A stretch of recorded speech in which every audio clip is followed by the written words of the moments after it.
सत्संगत जी, प्यार से कहना धन अंकार जी। दें तो वाकई ही हमारा जीवन अपने आप ही श्रेष्ठ बन जाएगा। वो फिर हमको कोई उसमें उस तरह आर्टिफिशियली हमें कोई एफर्ट नहीं डालना पड़ता। वो सहज भाव वाली बात आ जाती है कि सेवा में फिर एक ये दिखावा नहीं रहता, वो सहज भाव आ जाता है। मन में तो हमारे काफ़ी बार ऐसी अवस्थाएं आती रहती हैं कि कभी कोई अवस्था आ जाती है, कभी हम ठीक बैठे हैं, अचानक से उदास हो गए, अचानक से फिर खुश हो गए, या कैसी भी मन की जब अवस्था हो, उससे फिर विपरीत भावनाएं भी हमारे अंदर कभी आ जाती हैं। तो वो विपरीत भावना भी जब आ गई तो कैसे उस तरह वो बात हो कि अगर कोई नेगेटिव थॉट हमारे अंदर आ भी रहा है तो जैसे एक पाँव में कांटा लगने वाली बात होती है, वो कांटा हम नहीं चाहते कि ज़्यादा देर हमको चुभा रहे ताकि हमें तकलीफ़ बढ़े। हमारी कोशिश रहती है कि उसी समय वो कांटे को निकाल के दूर किया जाए। ऐसे ही जो कोई भी विपरीत सोच हमारे अंदर आ रही है, कोई बुरे ख्याल आ रहे हैं, तो उसको हमने अपने मन में ज़्यादा देर घर नहीं करने देना। साथ के साथ ही इस परमपिता परमात्मा, इस मालिक का, निरंकार का आसरा लेते हुए कि ये ख्याल भी जहाँ आ रहे हैं खुद को भी परेशानी दे रहे हैं, और जिसके लिए ये ख्याल आ रहे हैं वो अगर ख्याल कर्म में तब्दील हो जाएं तो उसको भी आगे नुकसान होगा। तो कैसे ये इससे पहले कि वो सोच व्यवहार में आ जाए उसको वहीं ख़त्म करने वाली बात है।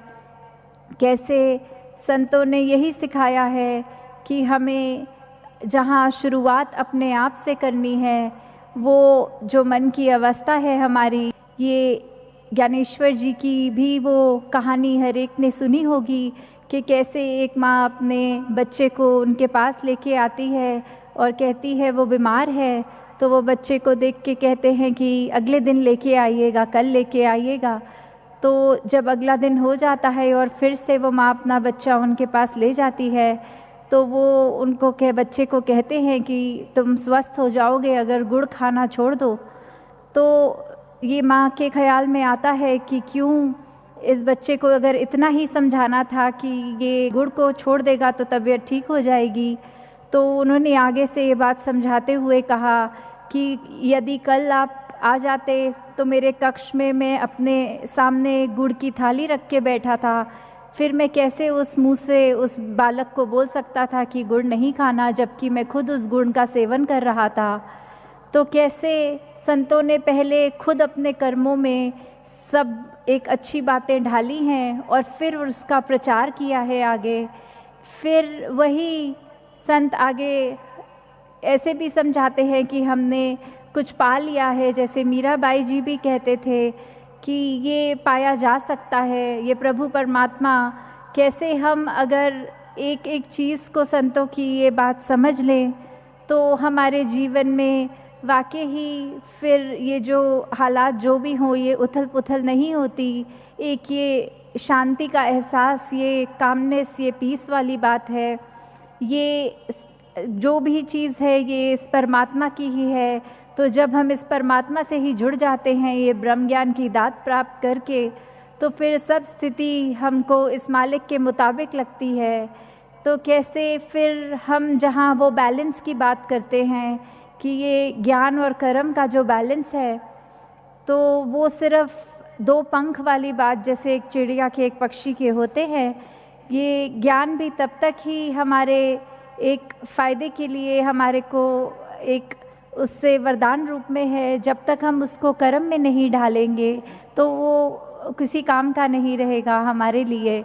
तो ये बहुत ही ज़रूरी है कि ज्ञान अगर प्राप्त कर भी लिया, इस मालिक से नाता जुड़ गया, अपनी पहचान हो गई, तो साथ ही साथ हमारे जीवन में भी ये ज्ञान का ये झलक रहे हमेशा हमारे कर्म में, हमारी सोच में, हमारे बोलों में भी फिर मधुरता आ जाएगी। हम कड़वे वचन नहीं बोलेंगे, फिर हम अपने दिल में सिर्फ वो प्रेम रखेंगे।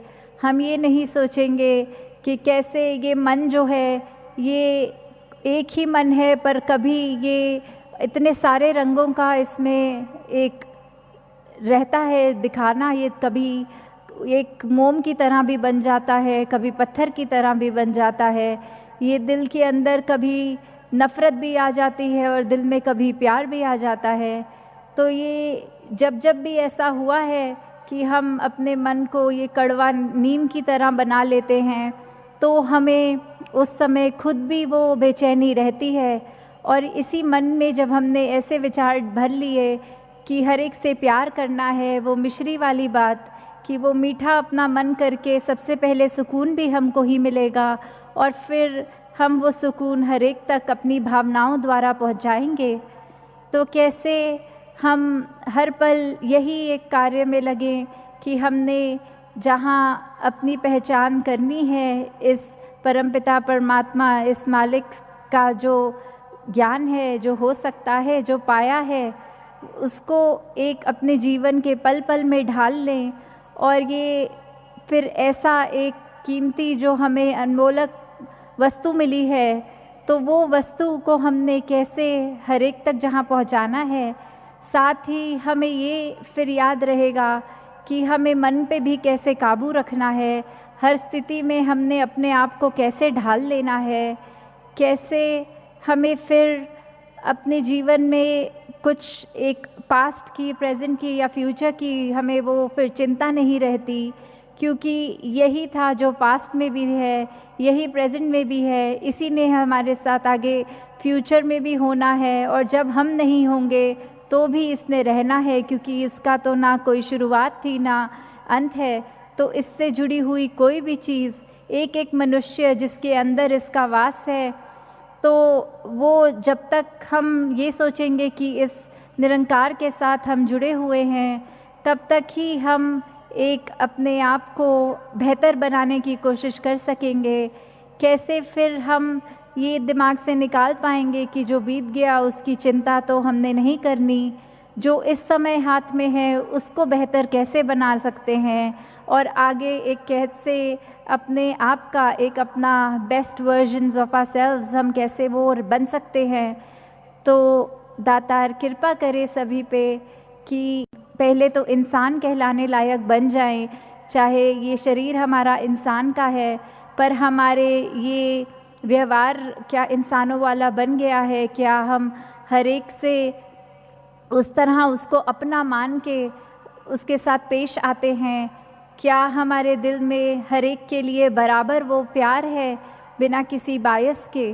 क्या हमारे को एक ऐसी बातें दूसरों से करनी अच्छी लगती हैं जिससे हम कुछ अच्छी कोई गुण ग्रहण कर सकें, या फिर हमारा ध्यान यही लगा रहता है कि किसी से मिलेंगे तो और लोगों की बुराई करेंगे या कोई नुकसान करने वाली बात करेंगे?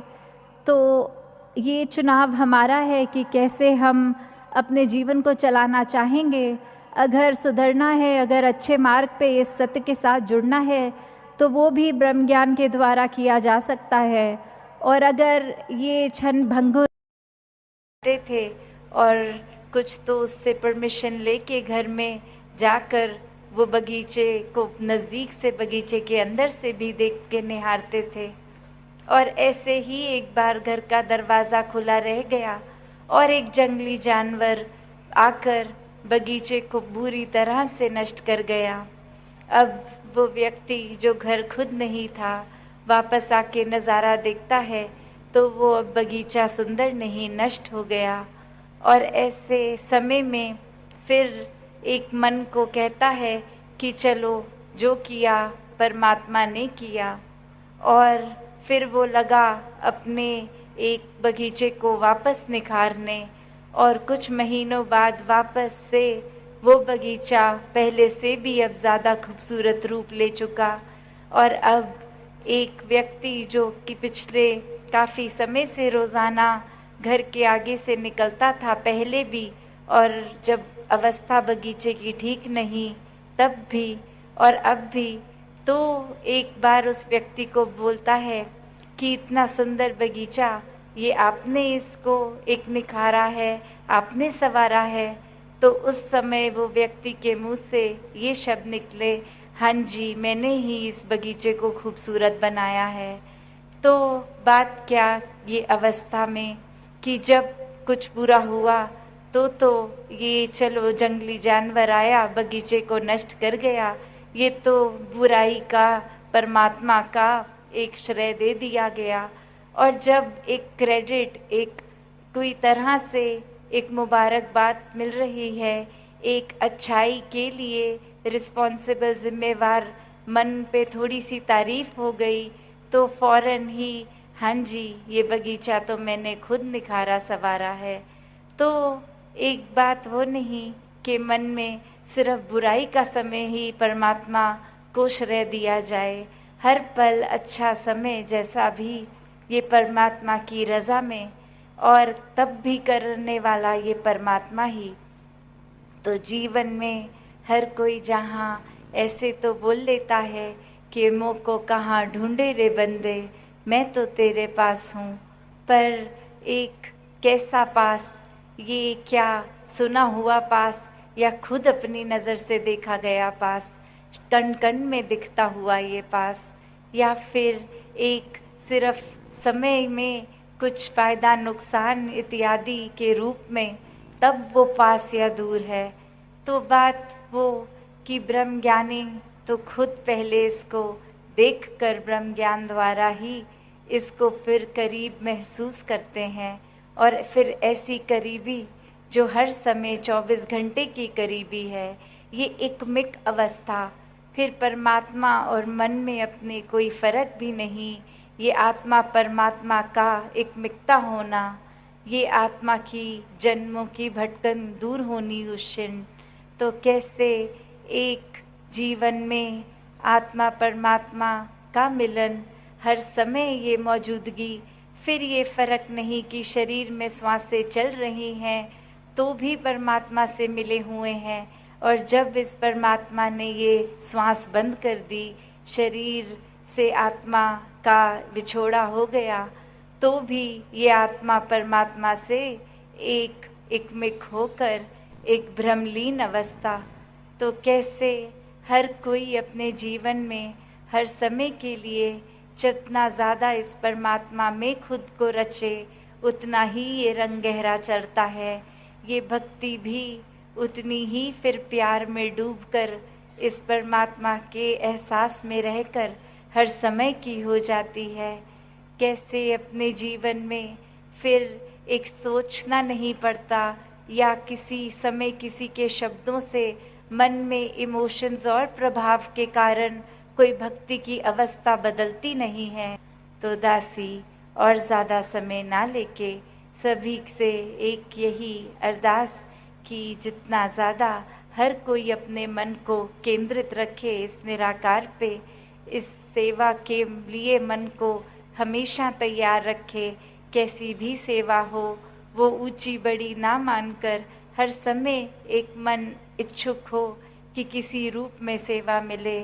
अधिक से अधिक सत्संग की जाए, संतों का संग किया जाए, एक सुमिरन रूप मन से सिर्फ शब्दों का ना हो, एक अवस्था ही सुमिरन की हर समय मन में बनी रहे, और शब्द तो फिर स्वाभाविक रूप में ही वो सुमिरन के बोले जाएंगे। तो इस तरह अपने आप को हर समय परमात्मा पे केंद्रित रखने का फोकस बनाकर हर कोई अपने जीवन को जीता चला जाए। साथ संगत जी, धन निरंकार जी। साथ संगत जी, प्यार से कहना धन निरंकार जी। साथ संगत जी, बाबा गुरुवचन सिंह जी महाराज द्वारा एक बात बताई गई थी कि सेवा सुख देती है। साथ संगत जी, सेवा चाहे तन की हो, मन की हो या फिर धन की हो, सेवा हर प्रकार से हमें सुख देती है। साथ संगत जी, सेवा तप, त्याग, परोपकार और सत्कर्म जैसे दिव्य गुण प्रदान करती है। सेवा हमारे अंदर से अहंकार को मिटाती है, भेदभाव को मिटाती है और नफरत को निकाल कर हमें पवित्र बनाती है। साथ संगत जी, सेवा से शरीर का बल मिलता है, यह तन को सुखी करता है, मन को बलवान बनाती है और धन से समृद्ध करती है। लेकिन यदि हम किसी संत महापुरुष का दिल दुखाते हैं तो वह सेवा हमारे लिए फल प्राप्ति के मार्ग में रुकावट पैदा कर देती है। सेवा निष्काम भाव से करनी। साथ संगत जी, सेवा में कोई किसी प्रकार का छल कपट नहीं होना, किसी का भी दिल नहीं दुखाना। सेवा कुर्सी की झोली में हर सुख डालने वाली होती है साथ संगत जी। इसीलिए बाबा गुरबचन सिंह जी ने ये बात बताई है कि सेवा चाहे तन की हो, मन की हो या फिर धन की हो, सेवा सुख जरूर देती है साथ संगत जी, चाहे वो किसी भी प्रकार से देते हो।